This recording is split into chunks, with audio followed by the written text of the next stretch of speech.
Episode 39. Episode 39, Prevelations Podcast. We're Danny and Sean from Prevail Strength and Fitness and Prevail Adventure Club and Danny Lean Strength Program. All sorts of things that we do. Okay.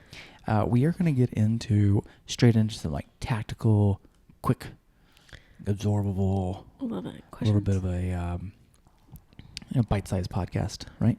Short and sweet, right to it. Just maybe spicy. Right to the stuff. We're going to go over pre-workout meals. Okay. Do you need them? Do you not need them? Okay. Most ideal combinations. Okay. Rest days. Okay. What to do on them, when to take them. Okay. Okay. And then maybe we'll get into a little bit of like some of the, like the Whoop Aura Apple Watch, like recommended. Oh, fun. Okay. Sleep times, strain days. Yes. That stuff. Yes. Right. Okay. Okay. So let's get right into it. These are all things I like. Okay. We had a question about pre-workout snacks specifically for the early AM. So we have like basically a 5 a.m. session at both studios. Okay. And whether or not it's important to try to get that meal in before that session or before any sessions when time is definitely one. Okay, so mornings you got two things going on. Yes. One, who knows how much time you have to get ready and get to the studio. Uh-huh. Two, you're coming out of the first day of first meal of the day. Yeah. Different than coming to like the 12:30 where you've already had some sort of breakfast or something along the way. Yeah. But a couple different ways to answer this. I just had this talk with my nutrition students last week. Yeah. What did you tell you? What did you tell them? I said I would eat something. Okay. because I feel better when I have something when I'm lifting. Yeah. Like I don't feel as strong when I'm like just completely fasted. Yeah. Yeah. We have done fasting. We have done lots of fasted stuff. We have done things during like being fasted. Mm-hmm. I've tried it many times. Yeah. And I think there's a small group of people who naturally don't need as much food energy before they get into exercise, depending on the type of exercise they're doing. Mm-hmm. Right. Yeah. Generally speaking, males are a little more tolerant than females-ish. And then it's also depending on what time in the morning it is, depending on your last meal. Yes. So if it's like, oh, I'm waking up at 4:15 and I had a giant 2,000 calorie meal at 9 p.m. Mm-hmm. Well, maybe you're not that hungry and you've got lots of storage and it's not a big deal. True. However, we know, and we've had thousands of conversations. I was just talking, it's been 16 years as a personal, I've literally been talking about pre-workout nutrition for 16 years. Yeah. You know, and there's been a pretty common trend that when you eat a nice, small, well-balanced meal before exercise, your exercise is better. Yeah. I mean, yes. Thousands of people and thousands of sessions. Yes. If you eat a small meal, you're going to feel better. Yes. So, is it required? No. Right. If it's the early morning people, is it going to be better? Are you going to have a better workout because of it? I would. I think 90% of people would. There's a small 10% of people that would feel, depending, again, type of exercise matters here. Yes. And when you say small meal, I would, I know what I would grab. If I'm going to hit a 5 a.m. workout, I know what I'm going to grab before I walk out the door. Absolutely. And it's not a small meal. What I would grab. Okay. Me too. It would be at least 2 Uncrustables. I would grab at least 2 rice cakes. And I would feel okay. I think for most people that is a small meal. Oh, okay. I think I think when you say small meal, I think like protein, a little bit of fat, like a fruit. Right. No, you're saying like a small snack. Small serving of something. Yeah. Mostly carbs. Yeah. For sure. Mostly carbs. Yeah, we'll get into the details. Okay. But yes. Okay. But more importantly, you are your own experiment. So if you have it might be a little trial and error for you. If you have not been eating before exercise for the last, I don't know, whatever, 3 weeks to 30 years, maybe you go, you know what? maybe I should test for the next 30 days, for my next 12 sessions. I am going to have 150 to 200 calories of something as simple as, you know what, I'm just going to make a piece of toast with some jam on it. You love some jam. I love me some jam, right? And you go, okay, that month of 30 days, okay, did that one single piece of toast with jam make me feel like I had a better overall session? It didn't upset my stomach. I didn't feel nauseous. And my quality of session increased. You're like, okay, well, there's your experiment. Yes. And did you feel better? Great. Okay, flip side. You're like, you know what? For the next 30 days, I'm going to try a protein shake before. And you're like, I do not like the way that makes me feel. And you'd be like, well, I'm going to go back to my jam and whatever toast. it is, right? So it's really about being your own personal experiment. I think a carb heavy, light fiber. This is really serious on light fiber, carb light heavy, fat, light fat, moderate protein. Depending, I don't think that I don't even have time for protein that at 5 a.m. Yeah, I don't think that the macros of pre-workout meals matter. No, I just don't think I think that. No, get your protein in later. Yeah, I think a carb. Or like, don't stress about it. Yeah, I would not be like, well, I better have 4 eggs before I go work out. Heavy protein. I could not. But I mean, I could eat a breakfast burrito and then go work out. I mean, not like a gas station like chorizo and cheese. I'm talking like tortillas and eggs only. I could eat that before I work out. Okay. But I've also experimented with lots and lots of things. You know. I would hate having a protein shake before working Hate out. it. I would hate it too. It'd be like sloshy in there. No, thank you. But some people, that's okay. Okay. It's not a time to worry about protein. No, I would do 2 rice cakes. That would be my go-to. And that's super simple. You don't even have to put it in a toaster. Nope. You don't even have to put the jam on it. You just 2 rice cakes. 2 rice cakes is a good one. Yeah, that's a really great one. How long before? I would eat them while I'm driving. Yeah, mostly to the studio. I mean, I will eat as I'm like walking in the door. Walking into the studio. Yeah. So timing does not matter. You can do that as early or as late, as close to the session time as you want. Yes. You are your own experiment. I do think a rice cake, 2 rice cake. I was not kidding around about the Uncrustable. I knew you were being serious. Like, we usually lift midday-ish, 10-2-ish times. And a peanut butter and jelly bagel is like my favorite pre-workout. Yeah, mine too.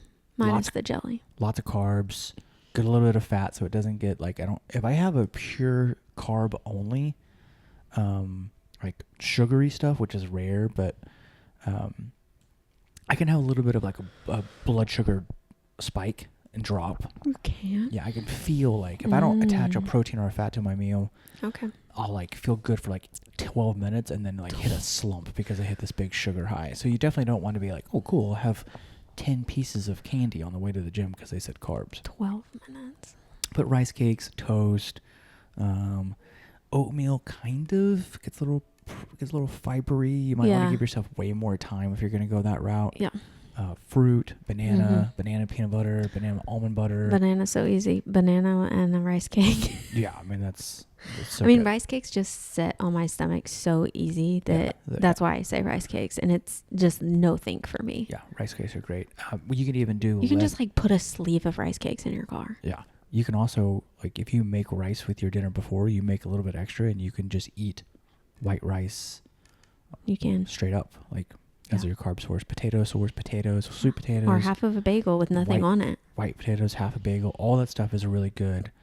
And then you could get into some of the bar stuff, but the problem with the bar stuff is like, I don't know, maybe a Nutri-Grain type bar, but you're getting into such other weird stuff that you don't know how that's going to affect your stomach. I can't do bars before I work out. No. This also might be a trial and error for you. Yeah, I think just sticking to like whole food type of like idea is going to be the safest and most convenient and most predictable and the easiest thing to test with as you go. Yep. What about pre-workout for like middle of the day workout? I mean, same thing. It just depends on. Yeah, this is like typically what I do is if I haven't had a meal in like longer than 90 minutes, then I'll probably eat a snack, like 2 rice cakes. or half a bagel before I work out. But if I've had a meal within like 30, 45 minutes, I'm probably fine. Yeah. I can have a giant turkey sandwich 30 minutes before a session. That's good for me. When he says a giant, he means a giant sandwich. Yeah, I mean 2 pieces of bread and like 6 to 8 ounces of turkey. Yeah, it's like this thick. I'm like, what is happening? Again, lots of experimenting. Person to person are different, but yeah, almost everyone feels better with a whole food, 200 to 300 calorie, low fiber type of like thing, and then worry about your protein some other time. Yep. You know. Yeah. It's not a time to think I better eat this like 8-ounce chicken breast before I go work out. Yeah. Because total protein is about total protein during the day, and not about timing. Yep. Anyways, right. Get that protein right after your lift. There you go. So that's pre-workouts. Meal, snack, especially for early morning people. Biggest takeaway: rice cakes and Uncrustables. All right, it's easy. Piece of toast with jam. I don't like jam, so it would just be a piece of toast. Optimal fueling, maximizing results in morning class. There you go. I do think for like Prevail people, I think that if you're looking at experimenting with style of day, that can play into it a little bit. Like, I can eat way more food if I'm coming into a lifting session compared to a build or a hybrid, because it's not as like metabolic. Like, you don't get that same sort of acidy, like burny feel because you're not on the lift days. So a little bit of experiment with style of day, but don't worry about that until the process of eating before is normalized, before you're like, I'm going to like do some trial and error here. You know? Okay. And then rest days. What do we really mean, and how often do we need to take them? Okay. I don't know if this, I will stay away from the nutrition side of rest days. I'm assuming this just means what are rest days? I think so. I think it depends per person how many rest days you need. For example, I'm taking a rest day today. Yes. During my rest day today, I will walk 4,000 to 7,000 steps. Okay. Just depending what's going on. Depending if I'm in or out of the studio, I might grab 3 to 5 minutes of random rolling around 90s dead hangs stuff. Maybe some sort of chores or working in the garage, just moving around, and that'll be a rest day. Yep. I will definitely try my very best to not like sit all day, for sure. I will try to be moving and getting on and off the ground, playing with the baby, and all those things on a good rest day. Sometimes rest days, if I'm feeling high energy and I'm like highly recovered, getting a good whoop score, rest day might be like a low intensity zone 1, zone 2 type of like movement, which would be like super easy bike or a long walk or, you know, like I'm just going to do 20 minutes of random things. Yes. Just to like move my body through space, but I'm not really like working heavy. I'm not doing anything that's like high repetition. I'm not doing anything that's high heart rate. That could be like a recovery day compared to rest day. Depending on your goals, depending on your capacity, some people need less rest days. Some people need more rest days. Some people mentally on their rest day need to be moving, right? So that's a different type of rest day. Yes. I would say a rest day doesn't mean like just not doing anything. Right. Like, I think sometimes we can like take, like we have like wide spectrum of rest days, and sometimes I think we can take a rest day too far on like, oh, it's a rest day, so I'm not going to do anything at all. I just get up and move around so often that I don't think I ever am like below 10,000 steps a day. So I'm still like, we still go outside for multiple walks, and you know, I walk around the house like a crazy person. So that's my rest day, is still that. Yeah. But how many we take a week is kind of dependent on the week. Yeah, and if you also, instead of just thinking of like I'm on or off, think about like if you have like 4 intensities, or like I guess intensity is a style of day, but you've got, let's just put Prevail sessions into full moderate to intense exercise days. Yeah. Right? Those are 3 days a week. Right? So you have 7 days. The other 4 days a week you do one day you go for like a very intentional cardio day or a yoga day or something, you're getting another moderate to intensity day. You're like moving nonstop for 45 minutes. That's like, maybe slightly breathing. Yeah, not nonstop as in like I never rest, but like you definitely feel continuous. Like you feel a load, you feel like you have to take a rest, you feel like it's an actual exercise day. Mm-hmm. You can't do that 7 days a week. Right. Now you can move for 45 to 60 minutes 7 days a week, but you're thinking about, I have moderate to intense days, mm-hmm. then I have light days, mm-hmm. and then I have this like super light day. Yeah. So we think of like a full rest day as a super light day. Yeah. You're just walking, grabbing some half kneelings, just moving around through space. Mm-hmm. The next one up from that is like a recovery light day. Mm-hmm. That's where you're doing a zone 2, intentional long walk, maybe like a really focused 20 minutes of mobility. Right. And then you have your moderate to intensity days. Mm-hmm. And then you have your like cranking days. Yeah. Where you're like full, like really hard lifting or really hard mm-hmm. intensity days. It's really about how you can manage your week in, you don't want to get past 4 of the high intensity to moderate days. Mm-hmm. Because what's going to happen is the quality of sessions over time just going to get lower and lower and lower and lower and lower. Yeah. You would end up having just like 6 light right. days and not realize it until later because you would just be tired. You'd be like, I'm not really making progress. I don't have a lot of energy. Nothing's changing. Yeah. I'm not getting stronger. And you're like, well, you kind of like muddling 6 days a week over and over and over and over and over again. And, if you don't have a lull before a hard day, you're not going to get the most out of a hard mm-hmm. day. Mm-hmm. So sometimes you get into a week and like, I feel good, but I worked out 3 days in a row. I still feel good today. If you take a 4th day as a full rest day, that 5th day back in the gym mm-hmm. is going to be you're going to feel the absolute best during that day. Yeah. And that session individually will give way, way better and higher quality. Yeah, for sure. So rules of thumb would be, simple things would be like 3 days in a row of moderate exercise mm-hmm. to intensities, you need a 4th day of rest. Yeah. And then you can repeat that as many times as you want. That'd be the top end. The next one would probably be 2 days on, 1 day off, and kind of a cycle. Yeah. And then the next one after that would be a 1-to-1, mm-hmm. where you're like, so let's say that you're a Prevail student, you're coming in Monday, Wednesday, Friday is an arbitrary, right? Mm-hmm. Like Monday, Wednesday, Friday, I'm coming in, that's moderate to intense exercise. Tuesday, I'm doing a full, trail run day or spin class or mm-hmm. full whatever class you're doing or something on your own. Well, that Monday, Tuesday, Wednesday, you did 3 days of intense stuff. Thursday would needed to be an intentional day. Yes. And then Friday, Saturday, you're back to 2 days of moderate to high intensity. Sunday would be another recovery day. Yep. So don't think of rest days as off days.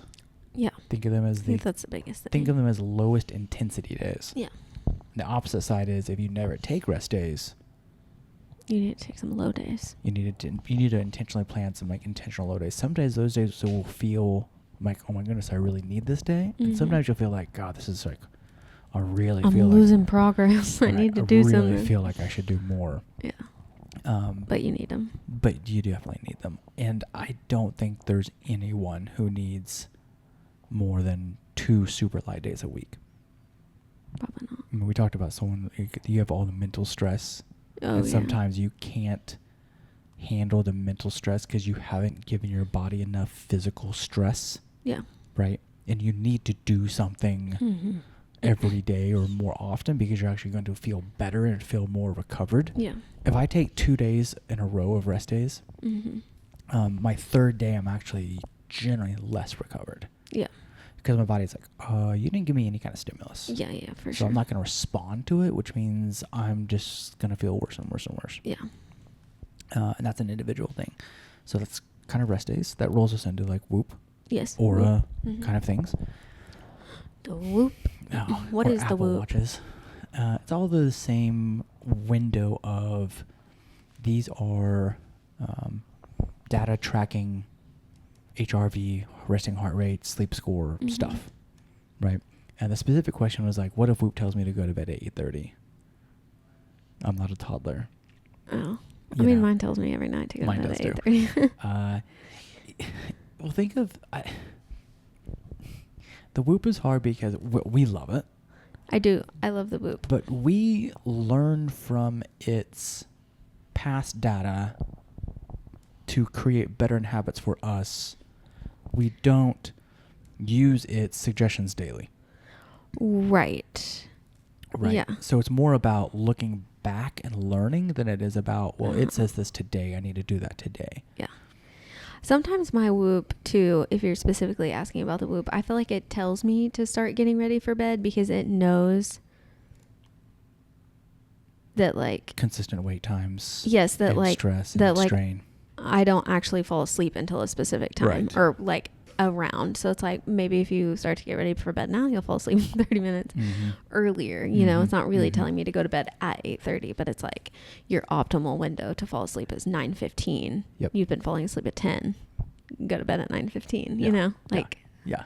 time to start getting ready for bed or whatever that message is. Yeah, I think there's been, I mean, obviously our sleep has been less than great in the last 9 months. Oh my gosh. It told me the other day, it was like, you need to be bed at 7:30 to take care. Because it knows my strain, it knows my recovery, and it's like, you really need to acquire 13 hours of sleep to get a high recovery day tomorrow. Yes. And you're like, okay, cool. I think most importantly, when you're looking at the Whoop data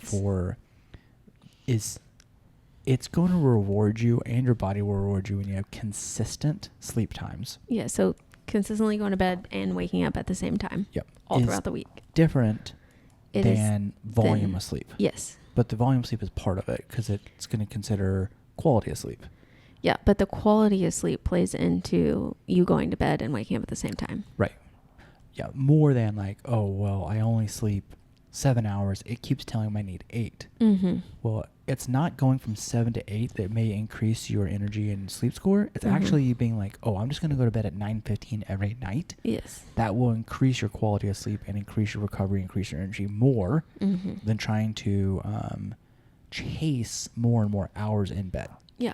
Yeah. So it has like sleep consistency, and that's like your optimal bed wake time. Right. And if this person is the same person who's asking about 5 a.m. Yeah. Then workouts, it's gonna tell you to go to bed at 8 p.m. Right. Because it probably knows you're not gonna fall asleep until 8:40 or whatever. Or whatever time it is. But it's just gonna knows. backtrack your 8 hours. Yeah, it knows you're like, this person's getting up at 4:30. They need. I know they need 9 hours of sleep because I can see all their data. So if it's saying it, it's different than. I mean, it's just a robot anyways. Yeah. And I think it's also like it tracks like how many wake events that you have. So if you are somebody that has a lot of wake events, then it might be like, well, you need to be in bed for 9.5 hours to accumulate your 8 hours of sleep. So it might be like really. It might be true. You know, might be like get in bed for 10 hours because you're going to wake up 30 times. Yeah. You know? Yeah. Or if you have a lot of sleep stress. So there's things to look at.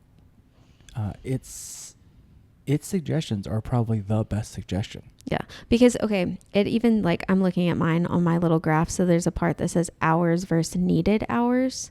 So if you have a night that you've only slept 5 hours, now you're in sleep debt. So then each time it's going to stack on more sleep that you need for the next night, and it's just going to accumulate. So that could also be a little bit of it. It's, suggesting so earlier.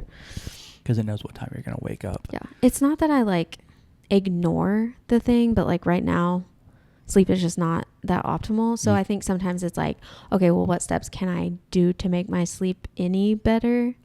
I know I might not be able to go to bed at 8 p.m., but like, how can I set myself up to like... Right. And getting the most out of like sleep hygiene. Yeah.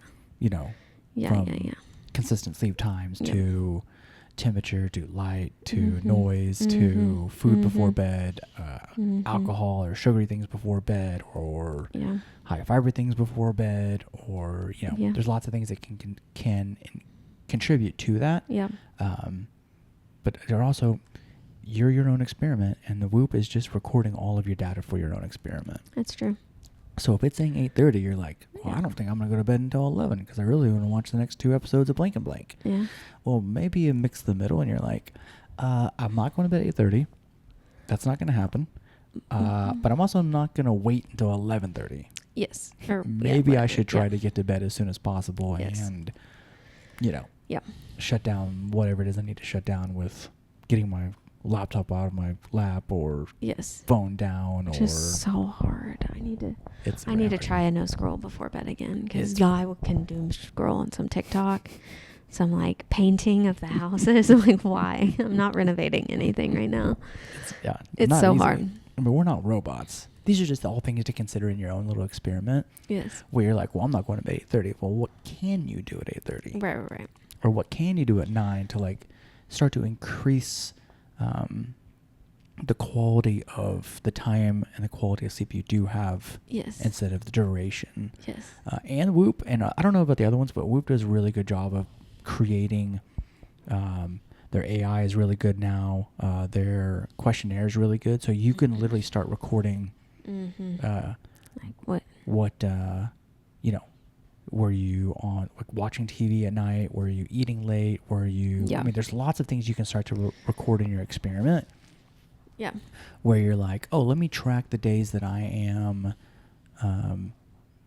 eating at 9 o'clock versus 7 o'clock, or whatever it may be. And you can learn your own experiment to go, oh, this is actually improving my sleep scores, which is now improving my sleep, which is improving my workouts the next day, and all those things. Yeah. And then this is just like maybe a tip if you need a sleep tip, but like I have to do a set of things before I can go to bed. Like we put her to bed, then we eat dinner. And then after dinner, like I have to have the kitchen clean. I have to clean up whatever mess she made eating. And all of that takes a minute. That's when I put my phone on the charger. So like I cannot scroll during any of that. Okay. Speaking of Bye. the sleep, she is awake. So there we go. That is episode 39-ish. We talked about pre-workout snacks. We talked about whether you should do them, should not, what options. We talked about rest days, the idea of light, super light, medium, and heavy days. And we kind of went over a little bit of like Whoop Aura sleep hygiene. And I hope that helps you. If you're on YouTube, please like, comment, subscribe, and share this with a friend you think it would be useful. If you ever have any things you would love for us to talk about, students, drop into, text the Prevail line or drop into the Strength Club or send us DM on socials, Prevail Strength or Danny _Prevail. And we'll see you guys later.